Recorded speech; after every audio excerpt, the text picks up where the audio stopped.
Olá, que seja essa uma experiência de reflexão e alimento para a alma. Seja muito bem-vindo ao nosso podcast Palavras de Emmanuel, pelo Espírito Emmanuel, psicografia de Chico Xavier. Nosso objetivo é inspirar-nos a todos nesse desafiador exercício do amor. Aqui queremos proporcionar um momento de reflexões, sendo que inicialmente leremos o texto e a seguir adicionaremos alguns raciocínios sobre o que foi lido. Se você gostou, ajude a divulgar e compartilhe com quem você acha que pode gostar. Todo o mérito nós dedicamos a Cristo Jesus. Na esperança de que seja de alguma sorte útil os nossos votos de muita paz. Recomendações úteis. A água pode ser fluidificada de modo geral em benefício de todos. Todavia pode sê-lo em caráter particular para determinado enfermo, e neste caso é conveniente que o uso seja pessoal e exclusivo. Se não estás cego para as leis da vida, se já despertaste para o entendimento superior, examina a tempo onde te deixará provisoriamente o comboio da experiência humana nas súbitas paradas da morte. Sagacidade não chega a ser elevação, e o poder expressivo apenas é respeitável e sagrado quando se torna ação construtiva com a luz divina. Vê com clareza, se a pretensa claridade que há em ti não é sombra de cegueira espiritual. Quantos lares seriam felizes, quantas instituições se converteriam em mananciais permanentes de luz, se os crentes do Evangelho aprendessem a calar para falar, a seu tempo, com proveito. Não nos referimos aqui aos homens vulgares, e sim aos discípulos de Jesus. Quando te sentires cansado, lembra-te de que Jesus está trabalhando. Começamos ontem nosso humilde labor, e o Mestre se esforça por nós desde quando? Educar a visão, a audição, o gosto e os ímpetos representa a base primordial do pacifismo edificante. A melhor posição da vida é a do equilíbrio. Não é justo desejar fazer nem menos nem mais do que nos compete, mesmo porque o Mestre sentenciou que a cada dia bastam os seus trabalhos. Esclarecer é também amar. Não basta fazer do Cristo Jesus o benfeitor que cura e protege. É indispensável transformá-lo em padrão permanente da vida, por exemplo e modelo de cada dia. Não basta a criatura apegar-se à existência humana, mas precisa saber aproveitá-la dignamente. Em qualquer idade, podemos e devemos operar a iluminação ou o aprimoramento de nós mesmos.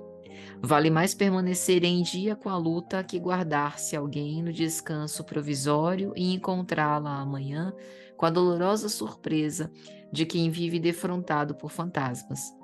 As lutas pessoais estiolam as melhores esperanças. Criar separações e proclamar seus prejuízos dentro da Igreja do Cristo não seria exterminarmos a planta sagrada do Evangelho por nossas próprias mãos? Sei que teu pensamento se purifique e sem que a tua vontade comande o barco do organismo para o bem, a intervenção dos remédios humanos não passará de medida em trânsito para a inutilidade. Cura a catarata e a conjuntivite, mas corrige a visão espiritual de teus olhos. O capital mais precioso da vida é o da boa vontade. Ponhamo-lo em movimento e a nossa existência estará enriquecida de bênçãos e alegrias hoje e sempre, onde estivermos. Diante dessas recomendações úteis, como vai dizer Emmanuel, nós temos excelentes lições para que a gente possa se perceber em como estamos perante as situações da vida.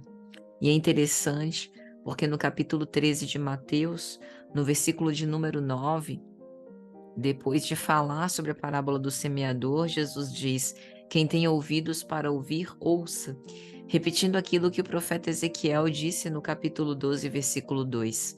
Filho do homem, tu habitas no meio da casa rebelde, que tem olhos para ver e não vê, e tem ouvidos para ouvir e não ouve, porque eles são casa rebelde. Por vezes, a nossa ignorância, a nossa resistência de querer enfrentar as dificuldades que estão diante dos nossos olhos, dispostas diante de nós, porque cegos perante as leis da vida, seja pelo nosso egoísmo, seja pelo nosso orgulho, seja pelos nossos receios, pelas nossas inquietações, mas as experiências da vida sempre se alternam com o objetivo de nós nos posicionarmos de um modo mais construtivo, a fim de afirmarmos a própria existência terrestre.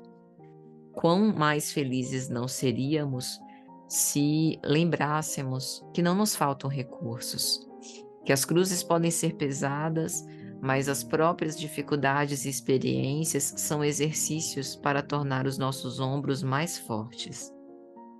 Por isso, essa disposição para o bom combate é um pretexto, né? É uma certeza para que a gente possa se desenvolver e crescer pelas experiências, e por isso vale a pena. Em O Evangelho segundo o Espiritismo, no capítulo de número 5, Bem-aventurados os aflitos, Kardec tem uma mensagem no item 13, Motivos de resignação, em que ele vai dizer: o homem pode abrandar ou aumentar o amargor das suas provas pela maneira de encarar a vida terrena. Maior é o seu sofrimento quando o considera mais longo.